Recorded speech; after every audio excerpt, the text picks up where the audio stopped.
Good day, everybody, and welcome to TMCLBlog, our first episode of TMCLBlog, the story of a man we will call Abel throughout the episode. Sometimes in life, the dark cloud didn't come to end us. It comes to reshape us. It comes to strip away the noise, reveal who we truly are, and guide us back on track. Abel wasn't born into comfort. His first taste of life was struggle, dust on the floor, hunger in the stomach, and a quiet vow whispered into the night, "I will make it out." After his parent passed due to a ghastly accident when he was 10 years old, he lived with someone who took him in as a home assistant. He did a lot of chores before going to school, and he continues when he returns from school till midnight. After high school, he left the family and fended for himself, which was a comfortable option than leaving with the family. Through years of hardship, Abel carried his dream like a fragile flame cupped in trembling hands. He studied by candlelight and walked miles that others never saw. When he finally graduated, his heart roared in triumph. He had done it. A good job followed, a paycheck that felt like a miracle. For a while, life sparkled. He bought new clothes, moved into a small apartment, and filled his nights with laughter, or what he thought was laughter. But slowly, the applause grew louder than his own heartbeat, and that's when the darkness crept in. Drugs came disguised as celebration. One line became two, two became every weekend, and every weekend became a blur of nights he couldn't remember. The same determination that once drove him now fed his destruction. He started missing work, first once, then twice, until absence became his shadow. His concentration faded, his body weakened, and his spirit grew hollow. Then came the call. Short, final, and cold. "Abel, we have to let you go." He hung up the phone and sat still. The silence was louder than any sound he had ever heard. The city outside kept moving, but his world had stopped. In no time, money vanished, friends disappeared. The same people who once called his name across crowded rooms now avoided his eyes. His laughter became a memory, and his confidence turned to dust. He sold his watches, then his shoes, then his pride.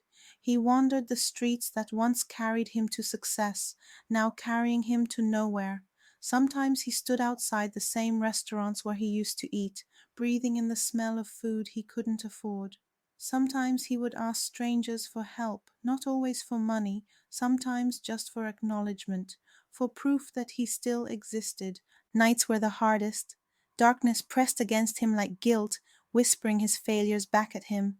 He began to wonder if he had been wrong all along, if he had reached too high, wanted too much, believed too deeply. Then he figured out that he got carried away. One morning sunlight slipped through the cracked window of the small room he had managed to keep.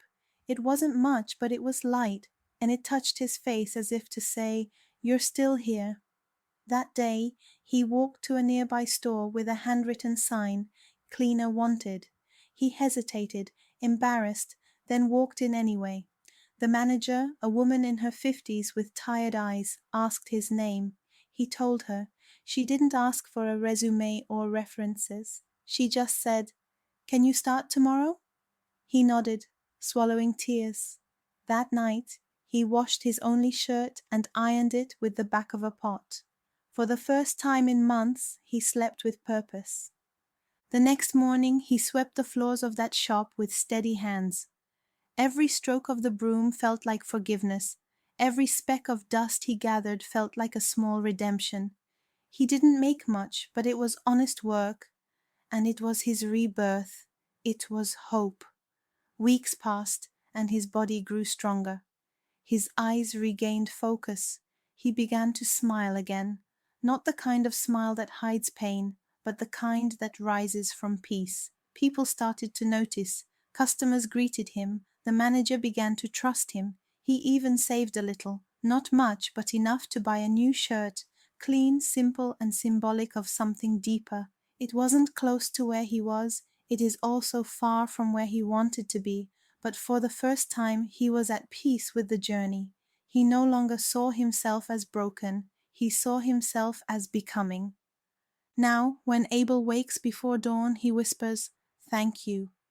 Not for the money he doesn't have, but for the breath he still does, for the lesson that success isn't measured by what you earn, it's revealed by what you survive. He still dreams of a better job someday, one that reflects his potential. But he's not desperate anymore, because he understands that peace doesn't come from arrival, it comes from acceptance. I thought I lost everything, but losing everything was how I found myself. When the lights went out, his story didn't end. It just paused, long enough for him to learn who he truly was. Because sometimes rock bottom isn't the end of the movie, it's just a scene where the main character finally understands the plot. Abel, we are rooting for you. Don't give up. You can't give up. You must win. Just keep pushing. To our listeners, thank you. If you've ever felt like your story was over, remember, maybe, just maybe, you're in the middle of your most important scene. Please comment, share it, or simply sit with it a while. Send us an email at tmclblog@gmail.com to share your story, because every story heals when told. This is The Movie Called Life.